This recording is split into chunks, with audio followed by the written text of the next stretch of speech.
our final guest is on, and I don't know if um, let's see. Well, our final guest is on, and many of you all probably know her because she's written several books, and she has a new book out called Happy Land, and Yes. her name is Dolen Perkins-Valdez. And welcome. And she's been on the show before. I think it's been a couple of years. You were on with Take My Hand. But welcome back to Black Authors Matter TV. Yes. Hi. How are you? How are you? Good to Doing see you again. doing great. Good Good to to see you see again. y'all. Yeah, we read well, I read Take My Hand, and did it win an NACP Image Award, or was it nominated? It won. Can you That's what believe I it? thought. That's what I thought. So I knew it was nominated, but I couldn't remember if it won. But it should have won because it was really an exceptional book. It was really an exceptional book about a Thank different kind you. of topic. Now, Happy Land, do you have a copy of Happy Land with you that you can show the cover of?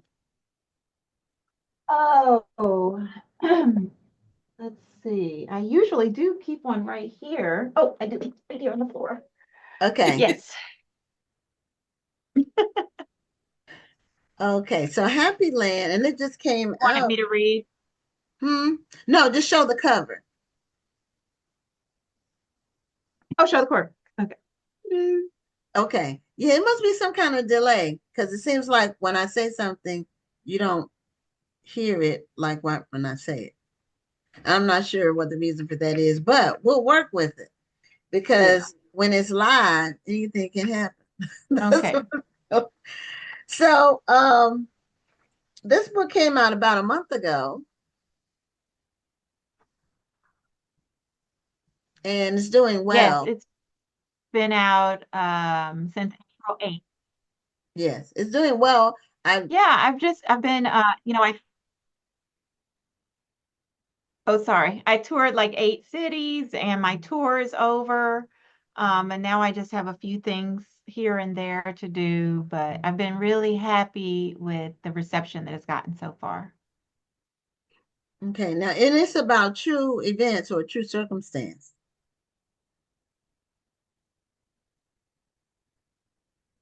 Yes, it's inspired by the true story of a kingdom in Western North Carolina Yes. where these freed people came up from South Carolina, Spartanburg County, South Carolina, and established a kingdom, or they established a community and they called it a kingdom and they called themselves royalty and they named the place the Kingdom of the Happy Land.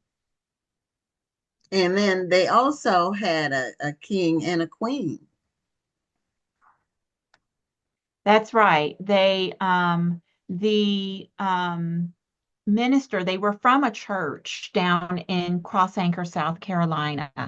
And the minister of that church was a man named Martin Bobo. His daughter, Luella Bobo, came up there with them.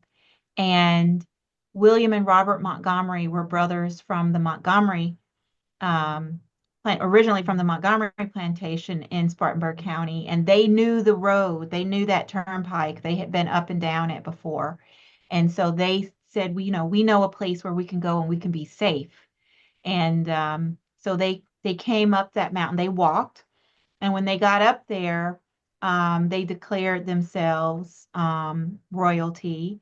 And William Montgomery married the daughter of Martin Bobo, Luella Bobo. And that is how the first king and queen were named. Now, this book, and I'm sure you're aware of the American Queen that came out last year, that was a similar, well, based on the same Yeah, it was based story, on the story. Hmm. and but the difference is her book, the setting is back then. The whole book, the entire book, the setting is back during that time. Whereas your book is more contemporary, and then they look back. And correct me if I'm wrong about that. Or let me know if I'm right. Well, in my book, I have two storylines. One is the historical storyline, and that's the story of Luella and the kingdom itself. And then my contemporary storyline is her descendant, Nikki, who's her great great great granddaughter. And the reason I used a contemporary storyline is because I wanted to ask a question about the kingdom. Specifically, I wanted to know, why does it matter that we learn about the kingdom? Why does it matter to us as descendants of these stories, as inheritors of these stories? And maybe a broader question is, why does Black history matter? Why does it matter to us? And Nikki is my exploration of that question. Because when the book opens, Nikki is at a crossroads in her life. She's about to turn 40. She's divorced. She's been divorced several years and hasn't quite moved on from that. Her daughter is graduated from high school and living at home, and and not really motivated to do much. And so when her grandmother calls her down to North Carolina urgently, she says, I think Nikki needs her grandmother as much as her grandmother needs her. She needs to know who she is. And Mm. part of what I'm trying to say with the book and with that contemporary storyline is knowing this history teaches us who we are. Well, and that is so very true. Now, is there this story is from like right after Reconstruction, but now there are two books about that. Do you know if there's any reason why this story came to light like now as opposed to 10 years ago or 30 years ago? I think that question for Take My Hand, like if you were to ask me about the history of the Ralph sisters that inspired my previous book, I would say that story was willfully and intentionally swept under the rug, right? There's no reason that the story of that lawsuit in that case, which continues to have ramifications in the realm of informed consent, there's no reason that story isn't taught in medical schools and in high schools and in college curricula. That to me tells me that that was a story that was intentionally ignored for many years because it was considered a stain on the part of the medical community in the United States.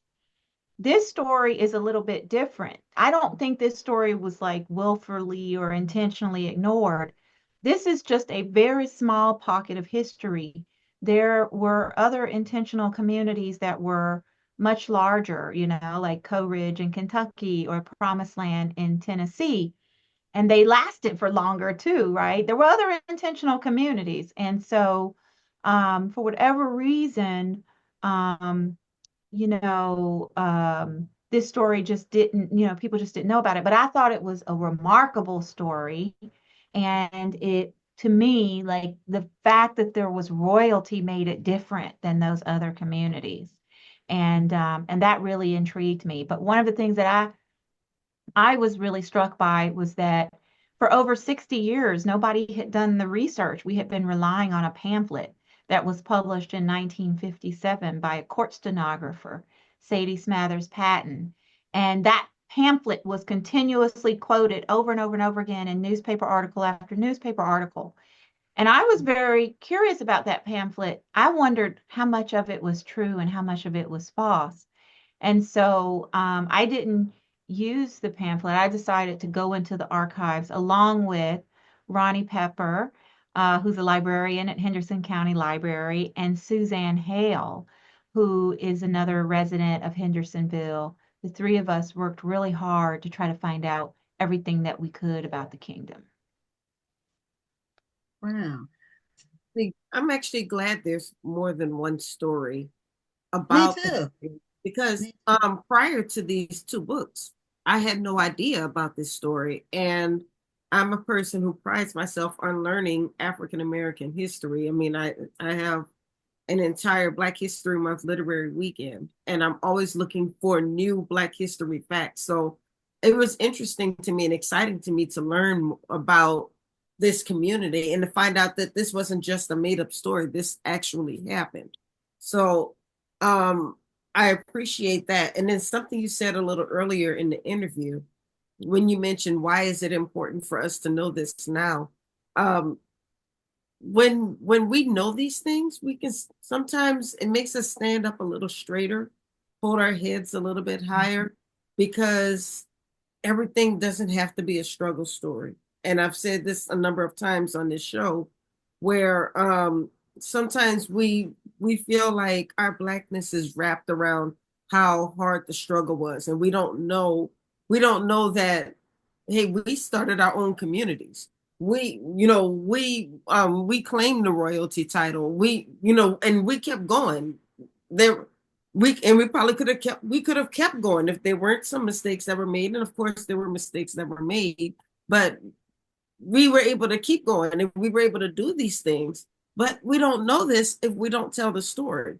And we're always going to think that our history um, started with slavery, and it happened. Our history dates way before slavery, but we don't know this if we don't tell these stories, or we think that slavery was only one moment in history, and we don't realize that everybody wasn't a slave, so to speak, or everybody didn't struggle, or everybody wasn't killed, or everybody didn't have a fight with a white person or whatever. Sometimes there are other parts of our history that we can celebrate, is what I'm saying. So that's why I'm happy about these types of stories, because these are things that we don't always know, and we probably would have never known had you two not written the stories that you've written. Right.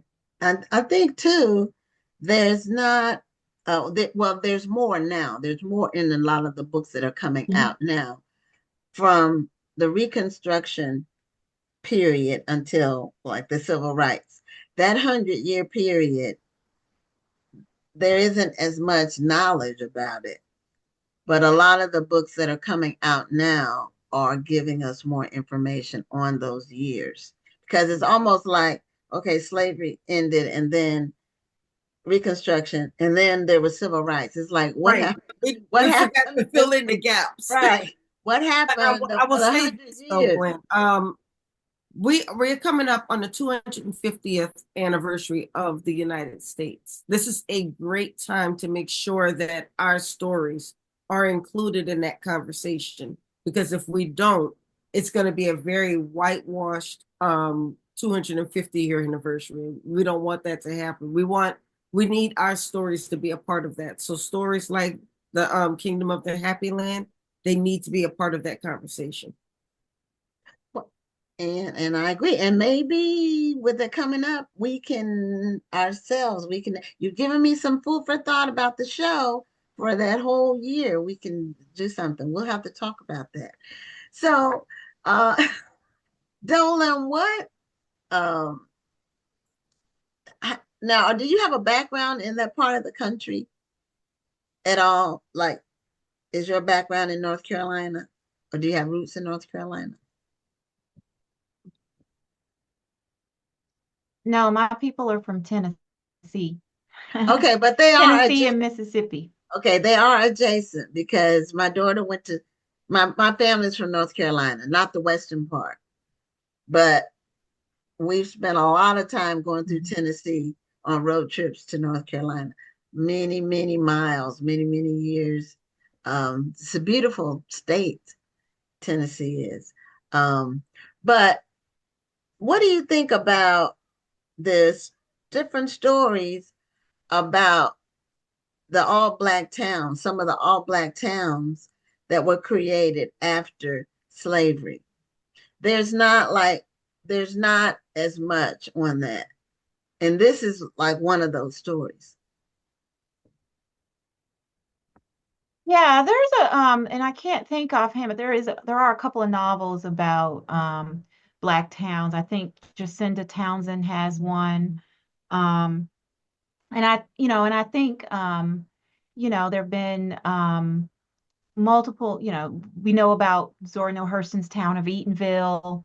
There have been various novels over time about some of these towns, but not as many about the intentional communities that weren't necessarily considered, municipalities with, a mayor, et cetera. But I do think this is an interesting moment to be thinking about Black Utopia. There's a scholarly book that came out last year called Black Utopians by Aaron Robertson that I recently read, and it's about a community.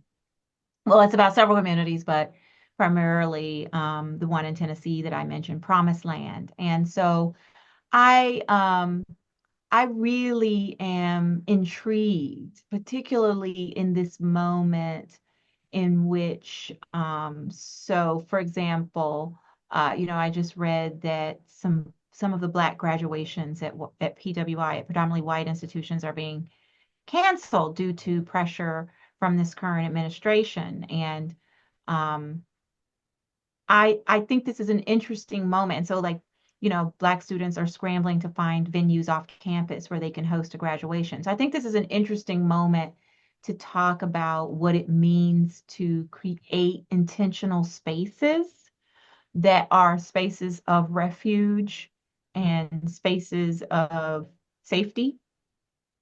Um, and so that, in my mind, this is why the story of the Kingdom Land is really relevant. And maybe that's why there are two books, because this is just a moment for us to consider what those spaces mean, why they're important. I'm particularly enamored by the fact that the kingdom was, by all accounts, a successful settlement. Um, they contributed to a communal treasury. They put their money together. They built it together. And there's nothing that I found that it ever like imploded or people got mad. And people just eventually drifted off to find work elsewhere, as they do. But I'm really intrigued by just what does it mean to create an intentional space, even now in 2025? What does that mean, and what does that look like? Now, your character that you center around, your contemporary character that the story is central to, how did you determine who she would be and her relationship to the Happy Land? You're talking about Nikki, the Yeah, contemporary character? yes. So I knew that I wanted to create a story about a descendant.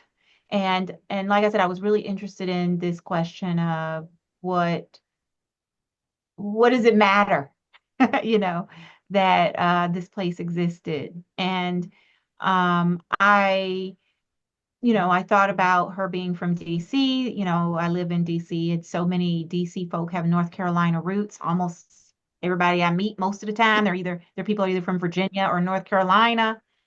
And I thought, okay, well, she's lived in DC. But like, for example, Laurel, her mother is like me. She's someone who grew up in the South, born and raised, families from there, and then who left.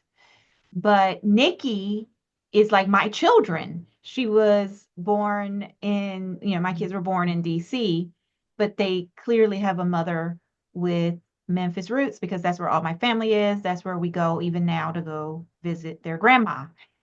So there's a way in which my kids feel a connection to the South, but they don't have the same memories that I do. And so they're seeking what the South means to them. And I think for Nikki, when she goes there, she has to kind of uh, figure out what North Carolina means for her. And I love that Mother Rita checks her at every point, like, don't stereotype us. And of course I read, and some of these things, even though Mother Rita, she has visited DC, and, Nikki's interacted with her before, there were certain things that she couldn't know about Mother Rita until she was there. Like, she didn't know about her flower garden and how wonderful it was. She didn't know that Mother Rita was a vegetarian. She didn't know that Mother Rita read so many books. She didn't know that Mother Rita knew everybody in the town, and especially in the library. And she can only learn that by being there. And so, I really wanted to explore that for her and how eventually she will expand as a woman by being around her grandmother. Okay.